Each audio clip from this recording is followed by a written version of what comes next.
Hello guys, welcome back to our channel. അപ്പോൾ ഇന്നത്തെ video എന്ന് പറയുന്നത് ഒരു വിഷു സ്പെഷ്യൽ ക്രാഫ്റ്റാണ്.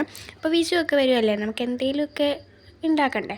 അപ്പോൾ അതിന് വേണ്ടിയിട്ട് ഞാൻ ഒരു ക്രേപ്പ് പേപ്പർ വാങ്ങിയിട്ടുണ്ടായിരുന്നു. അപ്പോൾ ഇത് ഞാൻ മുന്നേ ഒരു തവണ യൂസ് ചെയ്തിട്ടുണ്ട്. അപ്പം ഇതിനകത്തിൽ നമുക്ക് യെല്ലോ മാത്രം മതി. പിന്നെ ഈ ഒരു ക്രേപ്പ് പേപ്പറും പിന്നെ ഇത് ഈ ഒരു ഏതെങ്കിലും ഒരു ചെടിയുടെ തണ്ടും മതി കേട്ടോ, ഇതേപോലത്തെ.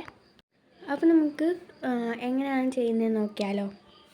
അപ്പോൾ ഞാൻ ഇതിനകത്തിലെ യെല്ലോ മാത്രമായിട്ട് എടുക്കുകയാണ്.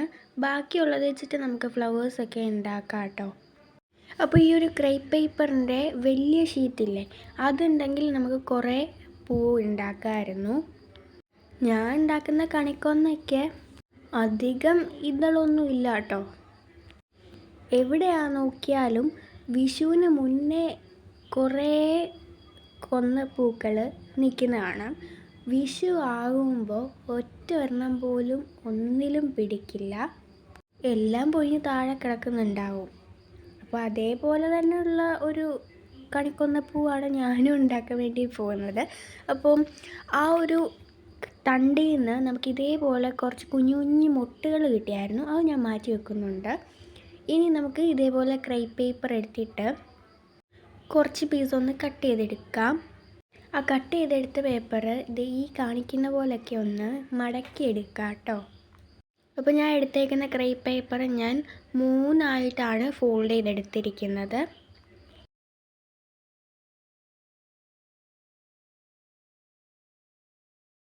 ഇനി നമുക്ക് അതിൻ്റെ സൈഡൊക്കെ ഒന്ന് കട്ട് ചെയ്തെടുക്കാം. നമ്മൾ ആ ഒരു ഫോൾഡ് ചെയ്ത ആ ഒരു സൈഡില്ലേ, അത് നമുക്ക് കട്ട് ചെയ്തെടുക്കാം.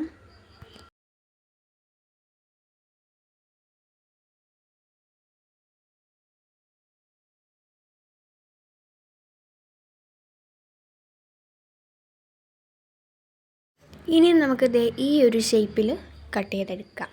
ഒരു പെറ്റൽസിൻ്റെ ഒക്കെ ഷേപ്പിലാണ് കട്ട് ചെയ്യുന്നത്. അപ്പോൾ നോർമൽ രീതിയിൽ തന്നെയല്ലേ പെറ്റൽസ് വരുന്നത്, അപ്പോൾ വലിയ റിസ്ക് ഇല്ല. ഇനി നമുക്ക് ഈ കാണിക്കുന്ന പോലെ ഓരോ പെറ്റൽസ് എടുത്തിട്ട് ഇതേപോലെ ട്വിസ്റ്റ് ചെയ്ത് ആ ഒരു ഷേപ്പിലാക്കി കൊടുക്കാം. അതേപോലെ തന്നെ നമുക്ക് എല്ലാം ചെയ്തെടുക്കാം കേട്ടോ, എല്ലാ പെറ്റൽസും. അപ്പോൾ ഇതാ ഞാനിവിടെ എല്ലാ പെറ്റൽസും അങ്ങനെ സെറ്റാക്കി എടുത്തിട്ടുണ്ട്. ഇനി അതിൽ നിന്ന് 3 പെറ്റൽ എടുത്തിട്ട് ഒന്ന് ഒട്ടിച്ച് കൊടുക്കാം. ഒട്ടിച്ച് നമുക്കിപ്പം സെല്ലോ ടേപ്പ് വെച്ചിട്ട് ഒട്ടിക്കാം, ഫെവിക്കോൾ വെച്ചിട്ട് ഒട്ടിക്കാം, ഇല്ലെങ്കിൽ നമുക്ക് നോർമൽ നൂല് വെച്ചിട്ടും ചുറ്റിയെടുക്കാം കേട്ടോ. ഞാനിപ്പം ഫെവിക്കോൾ വെച്ചിട്ടാണ് ഒട്ടിക്കുന്നത്. അപ്പോൾ ആ ഒരു പെറ്റലിൻ്റെ അകത്തിൽ ഞാൻ ആദ്യം പറഞ്ഞില്ലേ, നമ്മൾ യൂസ് ചെയ്യുന്ന തണ്ടിനകത്തു നിന്ന് കുറച്ച് മുട്ടുകൾ കിട്ടിയിട്ടുണ്ടെന്ന്, അത് നമ്മൾ ഇതിൻ്റെ അകത്തിൽ വെച്ച് കൊടുക്കുവാണേ. എന്നിട്ടാണ് 3ഉം ഒരുമിച്ച് വെച്ചിട്ട് ഒട്ടിച്ചെടുക്കുന്നത്. ഇനി നമുക്ക് കണിക്കൊന്നയ്ക്ക് കുറച്ച് മുട്ടുകൾ വേണ്ടേ, ഒരു ഒറിജിനാലിറ്റിക്കൊക്കെ വേണ്ടിയിട്ട്. അപ്പോൾ ആ ഒരു മുട്ടുകളാണ് നമ്മൾ ഇനി ഉണ്ടാക്കിയെടുക്കാൻ വേണ്ടി പോകുന്നത്.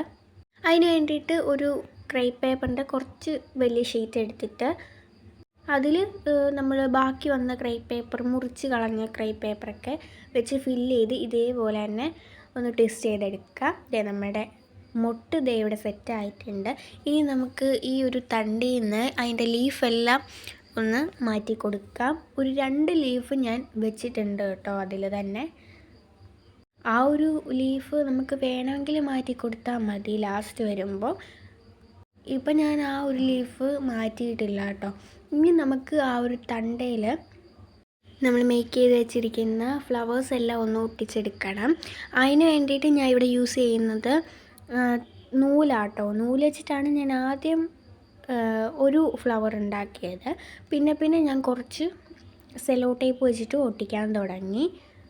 ഞാൻ സെല്ലോ ടേപ്പ് വെച്ച് ഒട്ടിച്ചപ്പം കറക്റ്റായിട്ട് ഇരിക്കുന്നില്ലായിരുന്നു. പിന്നെ ഞാൻ അതിൻ്റെ മണ്ടയ്ക്കൂടെ തന്നെ നൂല് വെച്ചിട്ട് തന്നെ ചുറ്റി കൊടുത്തിട്ടുണ്ടായിരുന്നു. ഇപ്പം ഞാൻ എൻ്റെ എല്ലാ ഫ്ലവേഴ്സും ആ ഒരു തണ്ടിൽ ഒട്ടിച്ചെടുത്തിട്ടുണ്ട്. അപ്പോൾ നിങ്ങൾക്കിത് ഇഷ്ടമായ ഉറപ്പായിട്ടും വീട്ടിൽ ട്രൈ ചെയ്ത് നോക്കുക. അതേപോലെ തന്നെ വീഡിയോ ഇഷ്ടമായ ലൈക്ക് ചെയ്യുക, ഷെയർ ചെയ്യുക, സബ്സ്ക്രൈബ് ചെയ്യുക. അപ്പോൾ ബൈ.